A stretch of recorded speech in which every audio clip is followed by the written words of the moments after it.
Hi, I'm Stephen Hua. I teach small circle, small frame Taiji. In my class, I often tell my students that when you're good with this, you'll be able to use the best way to generate power from your body for any movements. And I usually using martial art applications to illustrate this point.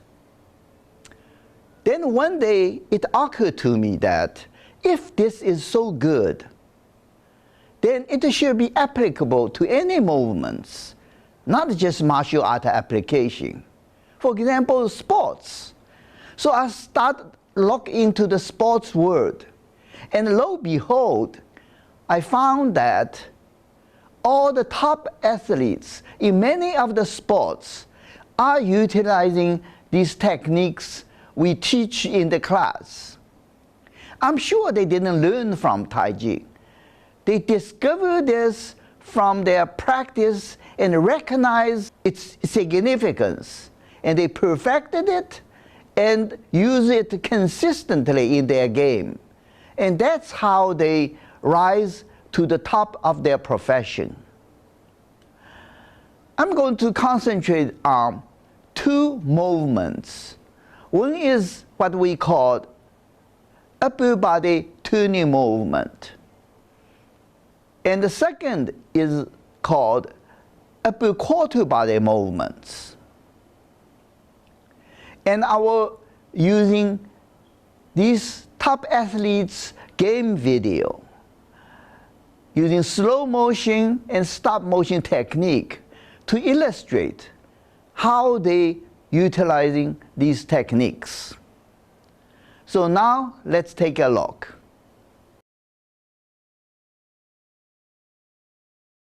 The upper half body turning move. The important point here is you keep the pelvis stable and turn with the abdominal and back muscle in this region.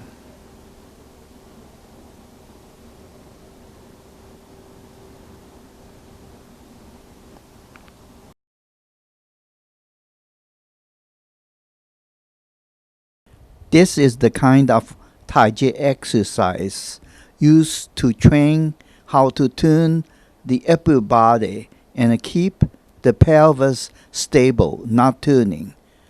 In other words, all the turning movement is in the waist region.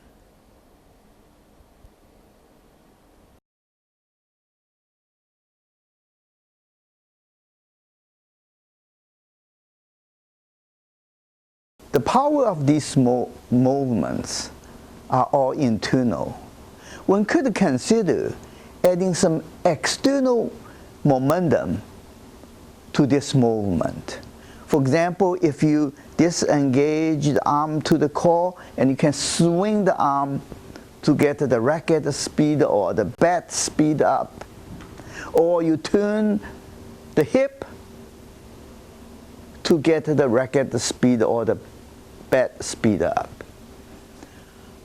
But you watch these athletes, they all able to, before they make a contact with the ball or before they hitting the ball, they can switch over to the internal structure of the body. That is, keep the pelvis stable and connect the arm to the core and do the hitting. After the hitting, one would think they will relax their body structure and just follow through.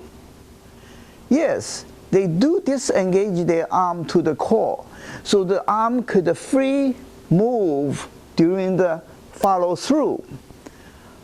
But they maintain a rock solid, stable pelvis. They never deviate from that. This just shows that these athletes are so single-minded in their execution of this move. And that is the reason they are the top in their profession. So let's take a look now. He rev up to get momentum by turning the pelvis and swing the arm. Just before the hitting, he set up the upper half body tuning move by stabilizing the pelvis, engaging the arm to the core, and using the upper body tuning power for the hitting. He maintains the stability of the pelvis, but disengages the arm from the core for the follow-through.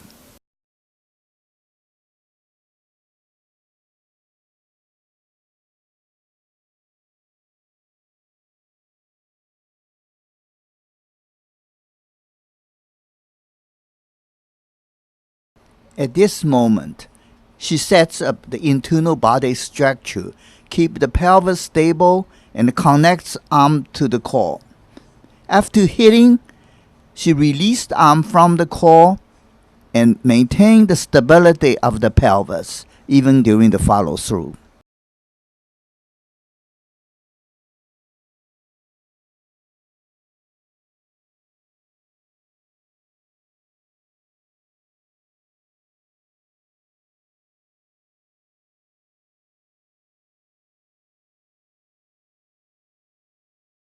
They are consistently setting up upper half body turning move just before hitting by stabilizing the pelvis and engaging the arm to the core.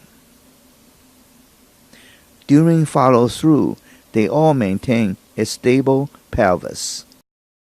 At this moment, he set up his internal body structure, keep his pelvis stable, and connect his arm to the core.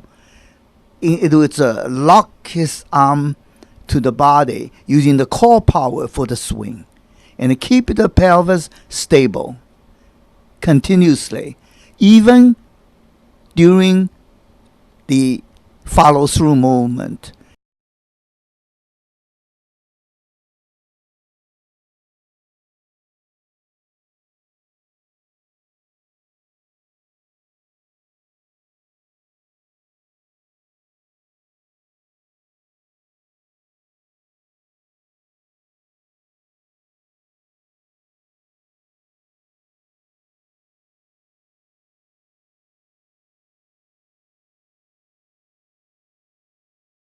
He stopped turning the pelvis as he connects with the opponent, but turning his upper body to generate power. During follow-through, he continuously turned the upper body, but keep the pelvis stable.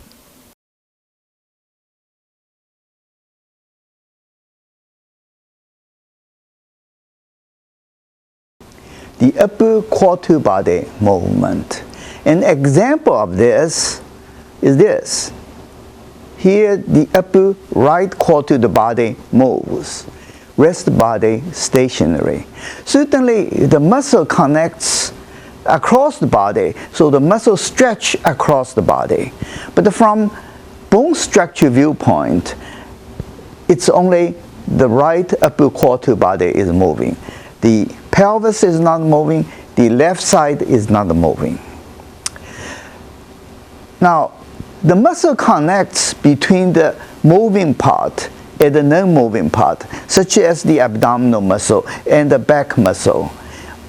All these big, powerful muscles provide the power for this quarter body move. So the quarter body move is quite powerful, and that's the reason why these athletes utilize this to give them the power they want in their sports. We teach this move in our class through circle reeling exercise and Tai Chi form practice. The objective is to, first, the student has to learn connecting the arm to the core or engaging the core to the arm. Normally when you move like this, the core is not involved. So you have to learn to connect the arm to the core, such as this.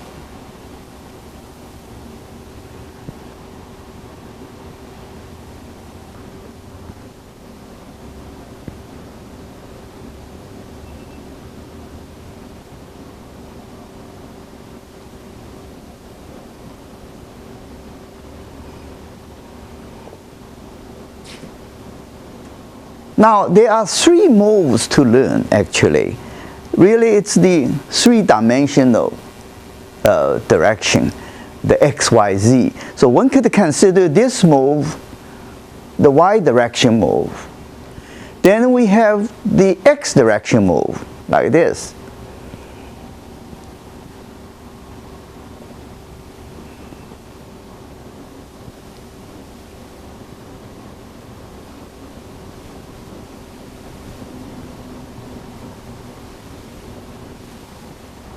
And we have the Z direction move.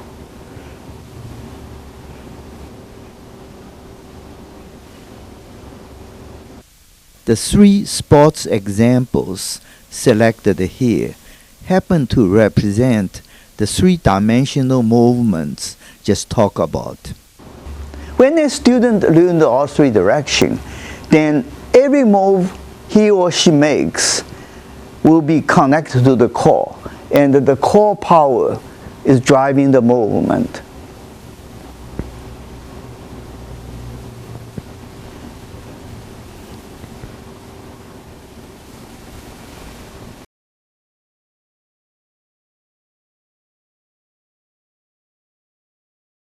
Now I'm going to show an example of how we use one of these moves in our Taiji martial art application. I think this example is kind of interesting because you can see the methodology used here. The athletes use that also in their sports application. So let's take a look at the example of that.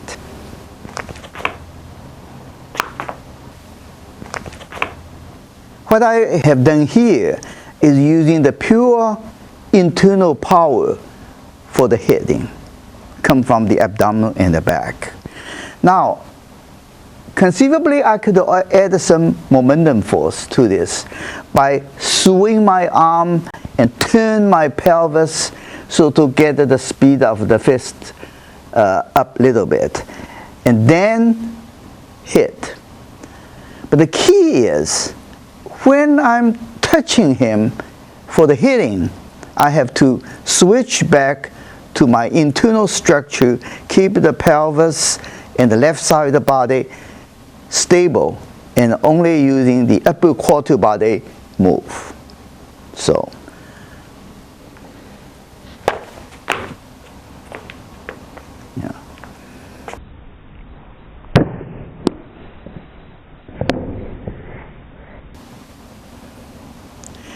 Certainly, in the Tai Chi martial art, we don't use momentum at all because it's a bad word, momentum.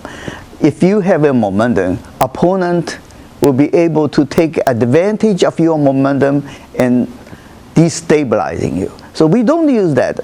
Besides, an empty hand, you don't build much momentum with the velocity. But if you have a tennis racket or a baseball bat, some initial velocity of it does provide fairly important amount of momentum force. So you will see that these athletes are using momentum with their internal power. And again, the ability of right before they hit the ball, right before the contact with the ball, the ability of switching over to a pure internal structure of the body. It would stabilize the pelvis and the other side of the shoulder of the body, and just using the quarter body move to make the hit. So let's look at it. He uses very little rev up or winding up in order to achieve accuracy of placement. Just before hitting the ball, he set up the quarter body move by stabilizing the pelvis and the left side of the body, engaging the right arm to the core, and deliver the internal power.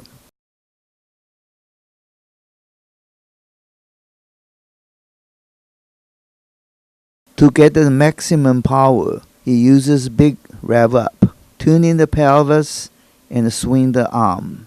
Just before hitting the ball, he set up the core-to-body move by stabilizing the pelvis and the left side of the body, engaging the right arm to the core and deliver the internal power. Once he hit the ball, he disengages the arm from the core and let the arm to have a free follow-through move. But he continuously maintains the stability of the pelvis and left side of the body.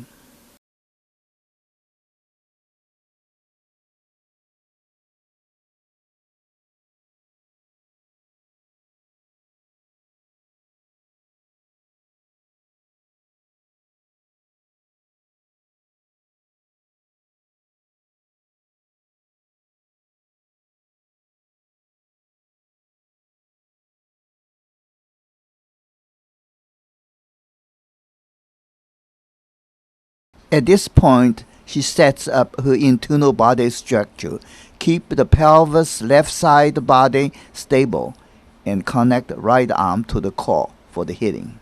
Once after hitting, she let the right arm free move, continuously kept pelvis and left side stable. He uses big rev up, turning the pelvis and swing the arm. Just before hitting the opponent, he set up the core-to-body move by stabilizing the pelvis and the left side of the body, engaging the right arm to the core and deliver the internal power. After punch, he maintains stability of the pelvis and left side of the body during follow-through.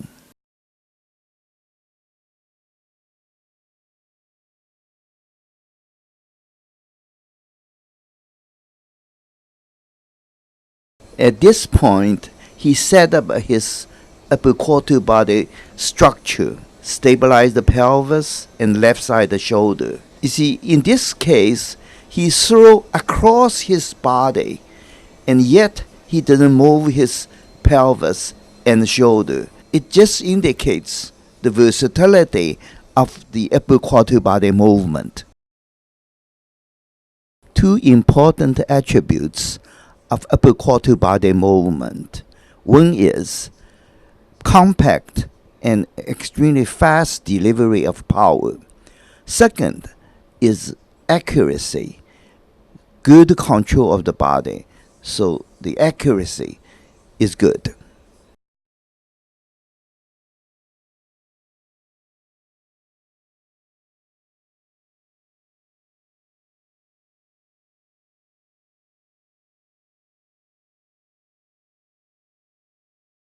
He set up his upper core-to-body structure at this point.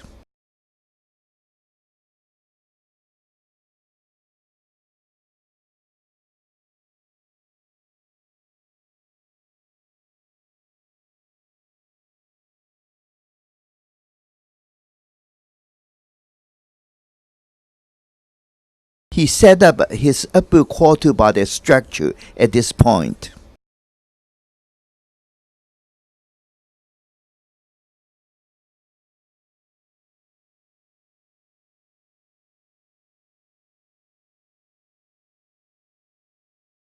He set up his upper core-to-body structure at this point. He maintained the structure even he get hit by the pass rusher. This is a very short pass, but he set up the full upper core-to-body structure. Presumably, if he changed his mind, he could still throw down to the end zone.